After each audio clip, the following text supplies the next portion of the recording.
Cet incendie géant en Gironde qui est contenu mais toujours pas maîtrisé.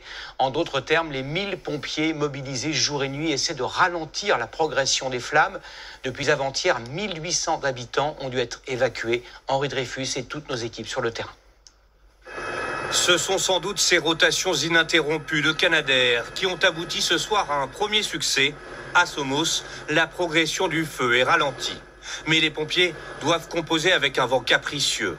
Depuis la mi-journée, il s'est levé, faisant craindre le pire. Un vent chargé d'humidité qui n'a donc eu qu'un impact limité, mais réel.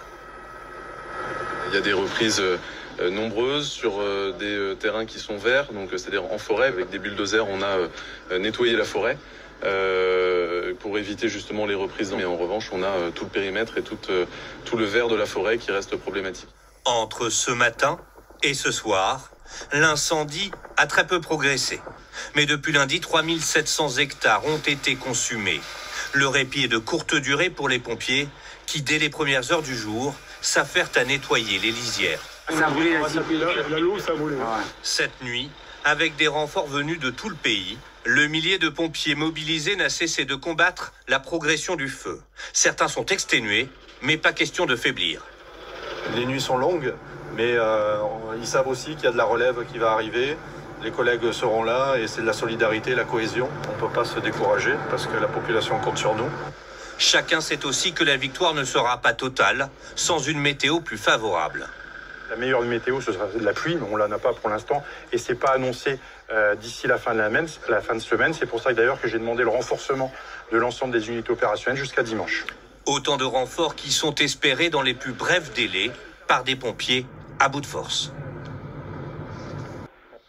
Parmi les pompiers qui se battent en première ligne contre cet incendie, de nombreux volontaires. Certains ont mis leur métier entre parenthèses pendant plusieurs semaines. Ils sont à la fois fiers et épuisés par des dizaines de nuits blanches. Sophie Chevalreau, Éric Boucher et Antoine Janon en ont rencontré quelques-uns. Même lorsqu'ils ne sont pas face aux flammes, ils doivent redoubler d'efforts. Ici, le feu couve sous les cendres. Les pompiers tentent de le noyer car le vent souffle. Le but, c'est d'éviter que, justement, les propagations à la forêt qui est derrière, qui n'a pas été brûlée encore, donc pour éviter, justement, que ça parte un peu dans tous les sens. Donc il faut être au front de feu, mais il faut être aussi sur les pourtours pour éviter que ça se propage ailleurs. Être partout. Passer d'une forêt à une autre. Et les pauses sont courtes. Le caporal-chef Guénier, arrivé de Vendée en renfort, n'avait jamais combattu un feu d'une telle ampleur. Quelques minutes pour souffler.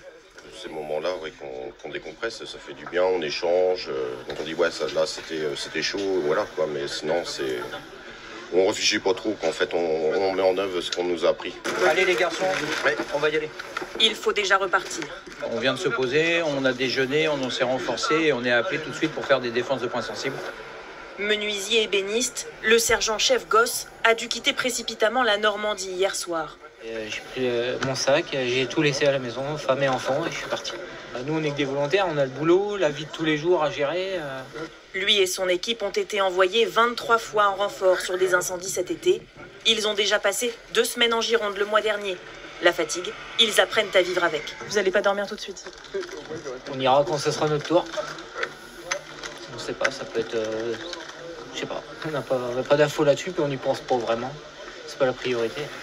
Plus de 700 pompiers venus de toute la France qui s'apprêtent à passer une 3e nuit à tenter de maîtriser le feu, sans vraiment savoir quand ils rentreront chez eux. Ces incendies sont bien sûr un désastre écologique, mais aussi une catastrophe économique. Depuis le début de l'été et la destruction de 62 000 hectares, des campings, des habitations ont été détruits, des entreprises ont dû arrêter leur production. David Desarrojo, Grégoire Guisteau et Myriam Stiti. À Somos cette semaine, mais avant cela, à Landiras ou la Teste de Bûche.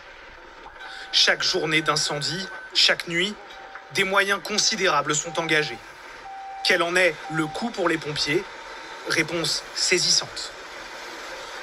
C'était des journées à 1 million d'euros chaque journée. La consommation de carburant pour l'ensemble des camions, c'est le personnel qu'il faut indemniser ou voire rémunérer. Ce sont les heures d'hélico, les heures d'avion, donner à manger à l'ensemble des personnels. Il faut ajouter le matériel détruit. Déjà 40 engins, rien qu'en Gironde. des camions à 300 000 € chacun et des 4x4 d'une valeur de 50 000 €.